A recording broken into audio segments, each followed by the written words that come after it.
name's Mitchell, I'm Bill. and we're here for Magic City Pagans at Books, Beans, and Candles. This Yes. is our April edition. Yes, it is. So we're getting ready for all the things coming up, like Beltane, which is one of the events that are coming up. Yep. That's going to be May 6th at 1 o'clock, and that's a public ritual we're going to be having here. And I believe there's a potluck involved with that as well. There's a potluck, so bring a dish, plus we'll have dancing around the maypole. Right. If you got little chaplets, bring them and put them on the sword. So it's going to be fun. It's fun for the whole family, so it's definitely going to be family-oriented. Yep. So keep that. So it's going to be a light and happy and fun one. We do tea and tarot on the first Friday of the month, so May 5th, Cinco, will be Cinco de Mayo will be tea and tarot. Or tequila and tarot. Or tequila tarot, who knows? Instead of having tea, chips and salsa, and let's do some tequila. Absolutely. That should be pretty cool.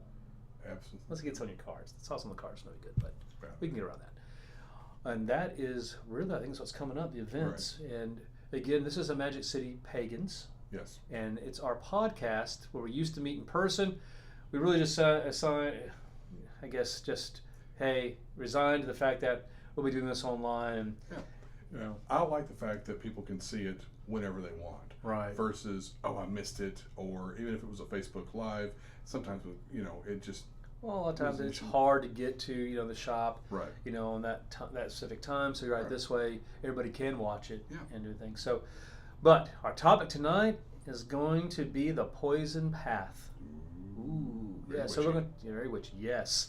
So we're going to talk about what that means, and we're going to talk about some associations and some terms, and we're going to go to some of the herbs themselves and give you a little lore and use out of those. So.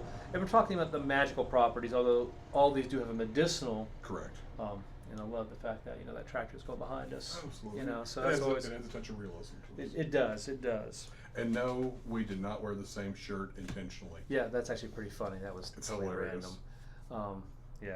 But it worked out well. It worked out well. Yeah. Cornish Book of Ways. Yes. The old ways. The old ways. Yes. All right. So the poison path, it's focused on the magical and spiritual uses of baneful herbs, ethogens, and plants and spirit allies, as well as their history and their mythology. So that is what we're going to talk about today and have some of that. And by the way, for those who don't, this is a great book. It's a really good book on the poison path. There's many others. We get the green mysteries. We've got all different kinds of things. Yes, the elusive green mysteries. The elusive green mysteries. It the does 7-year exist. book. Yeah. So it does exist. It's like the M&Ms and Santa Claus. It does exist. Right. All right. So let's talk about Banes versus War. So what does Bane mean? Bane means it's a hurtful plant. Yep. The death of. Death of. Exactly. So Banes are going to be the ones those are your poisons. All right. And don't get me wrong, warts can also be that to a degree, but wart is Middle English for healing. Right. So St. John's wort, motherwort, lungwort, bladderwort. So you see that wart, it's a healing plant for that. Lungwort obviously helps the lungs. Right. Bladderwort obviously helps with urinary issues. Right. So St. John's wort is going to be your antidepressant, which is why you got to be careful taking that one. Right. So those are going to be warts, and we're not focusing on the warts. We'll probably do another podcast on just the warts. Right. But in this case, we're going to be talking about the Bane side of things. Absolutely. But here's a good piece of information. You can't know one without knowing the other. Yeah, and in nature, oftentimes, as you'll see in some of the examples we're going to talk about this evening, is that they grow side by side or in a very close proximity. Exactly. I mean, the difference between healing and poisoning is often the dosage. That's a fine line. Anything, too much of a good thing can kill you. Yeah, I mean, Tylenol, it's great for headaches. Too much of it will kill you. Yep. Because literally, to heal, you must know how to poison because you know how to fix it. Yeah. All right. So let's talk about poison ivy. That's something that you did a little research on and everything. And let's face it, it's very prolific around us. Especially in our area. My thing when we were talking about doing this was I wanted to look up, some of these ones we're going to talk about are really cool and they got some great lore, but I also wanted to shine a light a little bit on things that grow around us and things that we have access to or could possibly come in contact with, and one of those being poison ivy, which by the way is a 3-leaf. It is a 3-leaf vine. Poison oak and poison sumac are all from the same plant. They just have different presenting leaves, and I like the poison. You generally find poison ivy growing on the edge of things, like on the edge of forests, on the edge of paths, even on the water's edge, because it is a hedge plant, and it is a barrier. It has an association with the goddess Hecate, and who was keeper of the crossroads. Right. So, And so there's a saying that when you find poison ivy, that you might find if you are willing to pay the price of dealing with the poison ivy, there may be beauty untold beyond it, but it's part of the lore. which we're not encouraging. No. It's a great bit to plant, but we're not encouraging you to plant it. Yes, no, not at all. It is toxic in all parts. It is. Do not burn it. Don't think, oh, let me make a great incense. No, Yeah. the oil that's in it, which is I believe it's pronounced euthanol, starts with a U, is airborne, and it will get into your lungs and it can cause death. It will, at very least, cause severe respiratory issues. Well, you're going to the hospital. You don't play. It does not play with you one bit. Yeah, so don't put in candles. Don't, poison ivy, just don't use that one magically. No, even though There are many other plants I would use. there are many more resources out there that will accomplish the same thing for you that are going to be less harmful for you. The reason why we brought it up is because the whole nature thing is, here we have something that's going to cause a rash and welts, Right. and right next to it, often you'll find something called Virginia creeper, which is a 5-leaf plant, Yes. which likes to mimic poison ivy, Mm-hmm. and it's actually a cure. It is. They would take the stems and chop them up and soak them in water and use that wash as a cure. Now the leaves Rub them on itself, you can rub them on you too. they so- are topical, but do not ingest them because they are toxic as well. But the severity is quite different. And again, you're not going to be chewing on these things. This is something that's applied topically. Yeah. And the whole leaf thing really is I brushed a poison ivy, oh crap, here, grab, rub. Right. It's not something you can do on later. It's one of those, using the leaf of Virginia creepers, you got to do it then. Right. Where the stems and boiling that is a wash that if you get back to home and stuff like that, you can actually. Yeah. And it's they're vines, and they are pretty sturdy. They really, and prolific. They are pretty well. Yeah, they're in there. So, so there's your little info on poison ivy. Yes. Just because it grows here. And we talked a little about the goddess association, like Hecate, but you'll also find like Datura, and some of these other ones, Aconite, Mandrake. Those deal with Saturn. They do. Saturn is the planetary ruler of poisons, but not necessarily all of them. Correct. You do have your nightshades, Venus. and that's Venus. So a little difference there. I- You wouldn't think Venus like nightshades, but yeah. I can see Saturn because the Olympic spirit for Saturn, Eritron being the alchemist and the changer and all that, and alchemy, taking one substance and moving it into another. I can definitely see those poisons and the healing aspect of it, and Venus. But a lot of times the goddess of fertility was also a goddess of war. Yes. So it's that duality, it's that balance, and I believe that's how Venus achieves her balance, is between the healing, the baneful and the helpful. And of course, we can get into the whole aspect of Venus and the deeper. Oh, absolutely. But we'll say that for the podcast. Yeah, it's another podcast. In the planetary's world. So you do have those associations, and of course, then the different goddesses and archangels are associated to this planet, to this, to that. So you can definitely see, like, the Morrigan, you're going to find Wolfsbane. Right. Which is interesting because, one of our aspects of wolf, always you have Bane, but, it is. Which is interesting.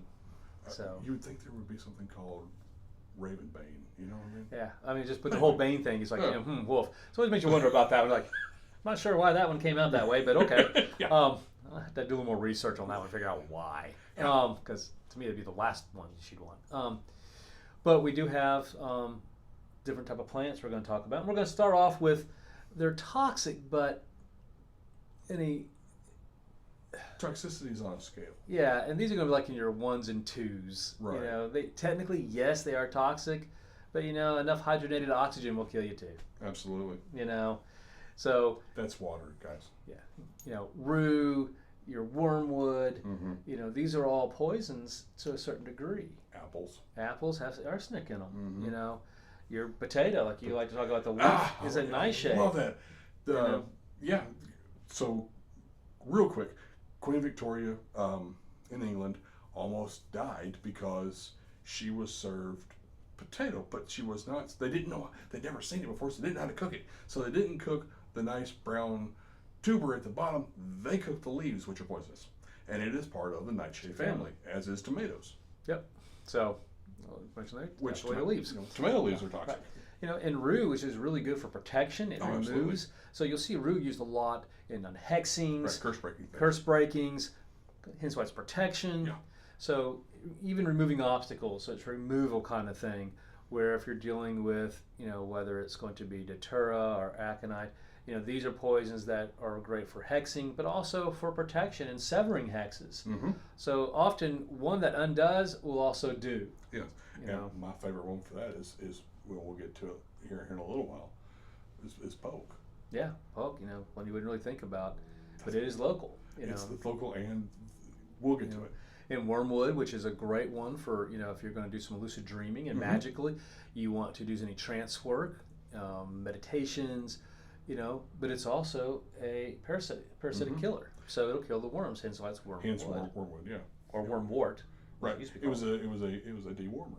Yeah. So, and so is polk, Mm-hmm. you know, in small amounts. Of course, it's a little more toxic, so you got to be a little more careful with that one. And that's the thing is, a lot of these, you never want to use any of these herbs without doing a little research beforehand if you're going to try to ingest them. Some, not a big deal, if you burn them. Some, you better be careful burning. Absolutely. Because they're airborne and they can hurt you there too. So, absolutely. And when you're looking these things up, look up multiple sites, and I highly recommend medical sites from universities that have done studies on these things. Right. This is not just a quick Google or wiki search. Yeah, so you need to know what they do in the physical as well as you're working on the magical side of things. Yes. Now, if you're not going to make a flying ointment or do anything you're not going to ingest, you can put it on you, then you're a little safer in dealing with them as long as you're not trying to burn some of them. If you're going to burn it in a candle or something, then you need to be aware of what it can do if the oils and the herb transfers over to an airborne particle that can hurt you. Right. Some don't. So what's another? We got rue. We talked about wormwood. Your passion flower, your skull caps really aren't that toxic, but they are great nervines. So they will slow down those impulses for firing, which is why they're so good for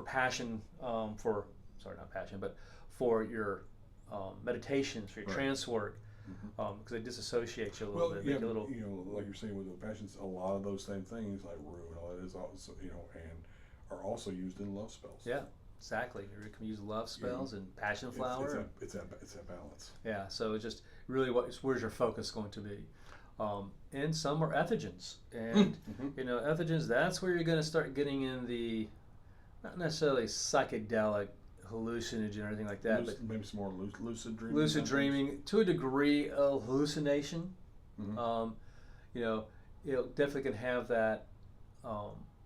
Vibe to vivid dreaming, but I mean, some of it is hallucination. So it's not a psychedelic. It's not like you're going to trip out like you're doing, certain mushrooms. Right. It's different. So if I was doing, a meditation, I take some of these ethogens, then I may see visions. I may see things that come to me, which are technically still classified as a hallucination because they're not really there, but you're transferring and crossing yourself, hopefully over to the veil. You're crossing that liminal barrier, right? Crossing into the ether.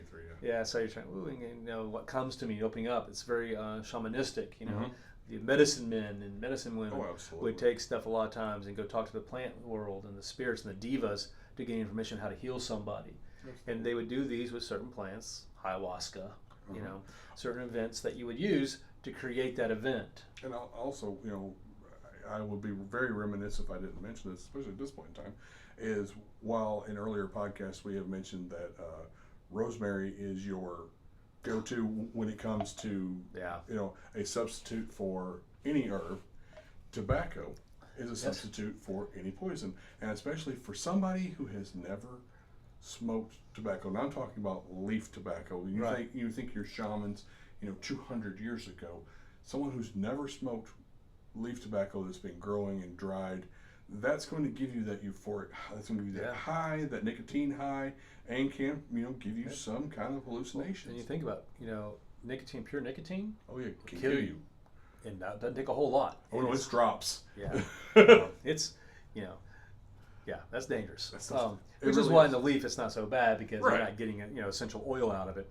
But yeah, so like salvia was used. So salvia, and of course if they're causing this effect, if they're causing these visions and stuff, it's poisoning you. That's how that works.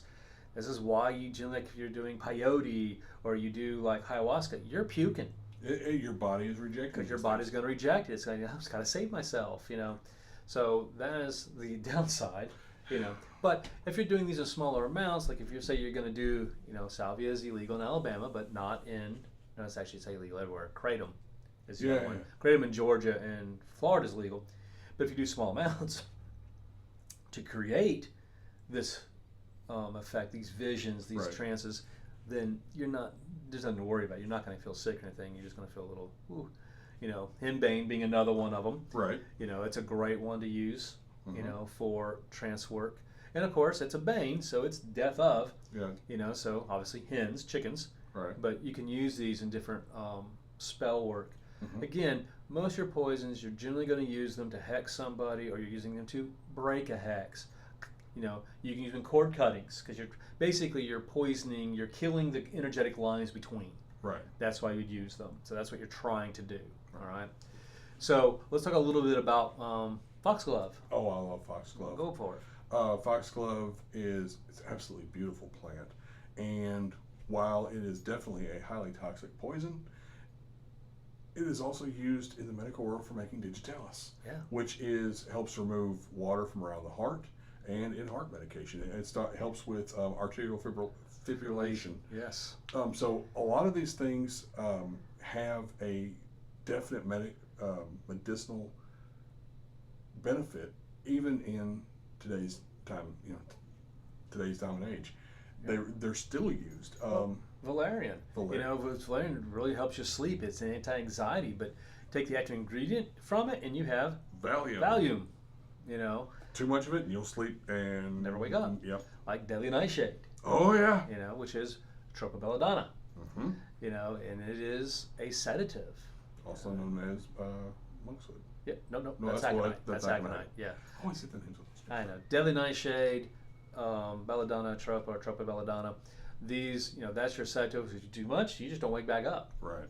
But medicinally, it's been used as a sedative. It's still even used in teething ointment for infants. Now, granted, it's grown in a very precise, controlled environment, and you're talking probably 0.0001 milligrams. Yeah, micrograms. Yeah, micrograms to work with that, but it does work because it does help dull that and the pain and stuff. So. And that's another one when you're putting in a can. I wouldn't necessarily recommend putting in a candle because of the fumes. It's always be on the safe side and cautious about anything like that. And that's one reason why when you're dealing with these, that makes this so tricky is, you don't know how maybe that plant was grown. Right, you have no idea what. Because was it dry? Was there drought going on? So all of a sudden that plant's highly toxic? Or was it a lot of water that year, so it was less? So maybe you've been doing, because I've had people come in the shop and go, I want to do, some deadly nightshade. I'm like, oh, no, you don't. Well, I do it, I do it all the time. Yeah, but you have no idea where this plant came from. You may have been doing stuff that had lots of water, so it's a much weaker plant. All of a sudden, you grab one that's been, in a drought, and it's 10 times the strength of what you were doing, and you're dead. Or the freshness, of the plant. Right. Perfect example: European hemlock. Mm-hmm. European hemlock, once it's dried, not gonna do anything because it's the oils. When it's blooming flower, and when it's fresh, you cut it. That's when it's toxic. Right. Deadly. Of course, in America, we don't have European hemlock. It's water hemlock, which is the most poisonous plant in the U.S. Not that I didn't know. And it looks like Queen Anne's lace. It does. It has little white flowers on it, and it looks. You see water. You see a lot on the side of county roads, highways, interstates. You'll see these beautiful white flowers growing up, and generally towards in the later part of the season, so like July, August, September, you're going to see them everywhere. Generally, that's Queen Anne's lace. Yeah, the problem is, unless you really know how to identify, you need to play things on the caution side. Yeah, and if you're anywhere near water, I would just let that alone because that is potentially hemlock. Yeah, my thing is, you don't get to make, everything's edible once. Just once. So it's one of those you generally don't get to come back from a mistake. No. Even like Socrates, they said it's hemlock, but if you actually look at the symptoms, No. it's not hemlock, it was aconite. Uh-huh. Now, maybe in a combo, but, because just how they work. Yeah. And aconite's a paralytic. And the symptoms of it. And these are not nice deaths. These are very painful. And the thing is, even people who study these things and have written books on things have made mistakes and died. Robbie Coltrane. Yep. Or Cochran. Cochran. Robbie Cochran. It's big thing is you really got to know what you're doing. Yes. If you're going to ingest. I said, if you're going to use a magical, you're going to put them in your candles, you're going to make them incense, be careful. Or you're going to put them in a poppet. Mm-hmm. There's a lot more room for, error. You have a little more leeway. You still need to do your investigation and your research. Right, because you should be using, if you're going to use these type of plants, then you need to know the plants. You need to have that relationship, which I recommend if you're going to work with them, that you do some meditations. Oh, yeah. Do a little meditation. So pull some datura out, pull the foxglove, sit there and do meditation with it, the mandrake. Mm-hmm. And there is a difference in the mandrakes. Yes, between European and European American. So in most shops in the U.S., you're really getting, they say mandrake, you're getting the American mandrake. European mandrake is very expensive. It's also very toxic, and it's Very. It'll get you the dads quick. Where, American mandrake, it can still kill you, but it's less toxic. Same family. Yeah. The big thing is one is actually mayapple, and that's what grows here, especially in the South. We got lots of that. Botanical Gardens has it growing. Mm-hmm. Down the road, you can see it growing. So we get a lot of American mandrake grown here. So that's one thing that if you're going to get it from a store, is this, you can ask, is this a European mandrake? Is this mandragora? Yeah. Or is this mayapple? And hopefully they know. Some places probably don't know, but we carry both. Right. One's on the shelf, And one's on the shelf. Yeah. There's a difference. So there's different places. So you have some of those that are definitely, and mandrake's a great one because if you get the root, then you can use like a poppet too. Yeah, because he looks like a man. And it can be used for healing. And everyone sort of goes, poppets, oh my God, poppets are healing as well. Oh, yeah. You can even use these poisons, in spell work to heal. Mm-hmm. Because you're killing off the disease, you're killing off the bad vibes, the negativity. Maybe there's an attachment to you and you want to banish. These are great things, besides sulfur, angelica, and astaphita and some of those other ones that you can actually use to really hit it. Like, when we make our goofer dust here, I actually put aconite in it. It's some strong stuff. Oh, yeah. So I boost ours up a lot. In our flying ointments, since they're topical, we'll use some of these. Like we have some mandrake and some aconite. We use the belladonna a lot in our flying ointments. Right. So a lot of different things you can do there. Datura, great one. Yeah. Don't do the leaf. I would Unless, recommend. great and smell it. And this one you can put in a candle and airborne not going to hurt you. Right. Now if you sit over top of it and breathe it, okay, that might not be the smartest thing. Always do these when well ventilated. Well-ventilated areas. But you can definitely do that, and I've done that many a times. Right. But the seed, if you're ever going to do a trance work, or if you're going to do some magical, I want to journey, then you do the seed, because the seeds are more consistent. They, they're safer. Right. So always do that aspect of it. And I would highly recommend if you're going to do something like that you journal how many seeds you use. Always. You should be journaling anything, whether it's spell work or trance work, Right. meditations. Always journal so you have a record of what happened, what came out of it, this is the effects. Yeah, I mean, for something, it doesn't have to be something, life-threatening, but, you might feel a little woozy the next day and not explain why. So when you go to the doctor, hey, this is what I was, what I was exposed to. Do you think that could potentially be an I issue? would have done that as I did this. No. Right. Let's talk about polk, because that goes all over here. Love that stuff. I hate it. And yes, not a polk fan. we are talking about the same kind of polk that you would, bowl 3 times, changing the water every time on Why? the leaves. Because you're getting rid of the you're toxins. You're getting rid of the toxins, yeah, absolutely, for the leaves. Otherwise it'll kill you. And scrambling it with some eggs and some pepper sauce. Ugh. It is. Not my thing. It's wonderful. But it is also used, the berries. Yep. Birds. Berry. Yep. Usually it's one berry. Yeah, because those are toxic. They are. Birds love them. Yeah, they're immune to that crap. They happen to be, as well as the berries from poison ivy. Right. Yeah. Woodpeckers love them. But Yeah. anyway, back to poke. The berry is very toxic, but it was used as a dewormer. So Yeah. they would mix that in with your food, what you were drinking, and it would help you. Hell, I know some old timers that just pop it, Yep. but they say one berry. Yes, you get one. Yeah, and of course it's growing outside their yard, so they know. I mean, hell, I had it growing. Walked out the telephone pole in a little grass area. There was a polk weed growing from there. I'm like, you gotta be kidding me. Oh, it'll grow. It'll grow anywhere. You know, It's wonderful. but when you dry out the berries, it loses a lot of that toxin.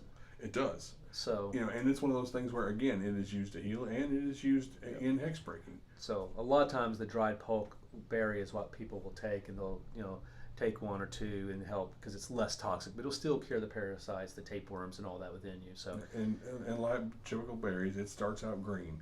It goes Yeah. from green to a red to a bright red to almost like a blueberry color. It's got that kind of dark, purpley yeah. red. That's when you want to pick them and let them dry. Yeah, I will say if you come across a white berry, it's poisonous. Mm-hmm. So little things you can remember.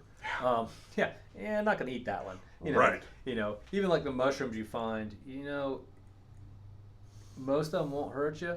The problem is if you get it mixed up, you're not gonna make that mistake twice. No. Death caps and it looks very similar to Amida muscara. It's like so you gotta, if you're wild crafting, you better know how to identify your plants. And mushrooms is one of those things where I do not play with that. No, because Not wild crafting. I'll go to the grocery store and get mine. Thank you. So that is one thing, and it is nothing. Wild crafting is a great thing because you're really getting into that aspect. Mhm. But mushrooms, you better be really careful about, unless you're not going to burn. Unless you're going to ingest them, you're going to burn them or put them up into a spell thing or make an incense out. That's different. Right. All right. So in all these, I recommend, as a legal disclaimer, Absolutely. do not ingest anything that we have mentioned. No. There you go. So now we tell you not to do it. Absolutely. Do not try this at home. Yes. So, before we close this out, so in doing some research for this, I was like, okay, and I was looking up some of the, not just the metaphysical books, but I was looking for information for our area, for Alabama, and believe it or not, the UA Press, University of Alabama Press, has put out a book, and it's called "The Poisonous Plants and Venomous Animals of Alabama and Surrounding States." It's $34.95. It's not one that is currently carried here, but it's really good. And believe it or not, you can go to some other local chain bookstores, and I picked one up. It is a little plastic fold out that is like the most common plants grown in Alabama, because it is about Alabama. Yeah. Because believe it or not, there are over 200 poisonous plants in Alabama. Oh well, our temp zone is fantastic. Oh yeah. So We can't grow the fun stuff we want to, but by God, we can grow some poison. but there are some great books like that. And There of are. course, the Poison Herbal, which actually has the medicinal nightshades in it as well, not only just the magical. But the medicinal ones. The baneful herbs, and it gives you the medicinal and plus the magical aspects. Then of course you got Cunningham's, you got Beryl, which has the Magick in the compendium. So a lot of great books. You also have Shulky with Shulky with the Venezium. Yeah. And of course, he also has the 13 Pathways. He also has the Green Mysteries. There's a lot of great herbal books. Culpepper is a great herbal book. It's not about magic, but it's just a good herbal book. Because a lot of times you can cross-reference things, windlets, incense, and stuff. Yes. So it's a great one to use if you're going to make incense out of these things. And you can definitely do some of these. You can use foxglove, and you can actually make that into an incense. Just use a portion into your spell work and things like that. So it's not just necessarily you're going to have to put in a candle. You can actually make cones and stuff make like a wash. make a wash. Or That you're not going to put on you, but you can wash things Like down. Windows. Floor, If you're going to make a ward or something, and you can put these in devices, like I said, poppets or certain things, you can take those herbs and put them in there. And of course then enchant it at that point and make it what it needs to do. So absolutely. Another good one is we mentioned Cunningham, but not just his herb encyclopedia, but also his incense oils and brews, which I know you got upstairs. Yeah, great one. So it's a lot to learn. There is. Be very careful when you're using any of these, as always. Double check. And if you're, these are one of the things that if you're not sure, then don't. There's many non-poisonous ones that will achieve the same effect. Choose anything. You know. I got a stupid cough. All right, so All right. just to give you a recap, some of the things we got coming up is the Beltane ritual on May the 6th. at 1 o'clock. And it is a family-friendly public ritual with a potluck to follow. So feel free to bring a dish to share. On Friday, May 5th, on Cinco de Mayo, is Tea and Taro. And I think that's really, That's of course, what we got coming and up then of for course right in now. May we'll have the next MCP podcast. Absolutely. And so hopefully, we'll come up with another interesting topic. Yes. And of course, if you guys, you can always post, in response, hey, I'd like to learn about this, or can you talk about this? So feel free to, say, hey, I'd love to learn more about this. Absolutely. So, we'll bring that up into our podcast and put that on the charts. Absolutely. Suggestions are always available. All right, guys. So thank you very much. From here at Books, Beans, and Candles, this was the Magic City Pagans podcast for April 2023. Thank you very much. We'll see you next time.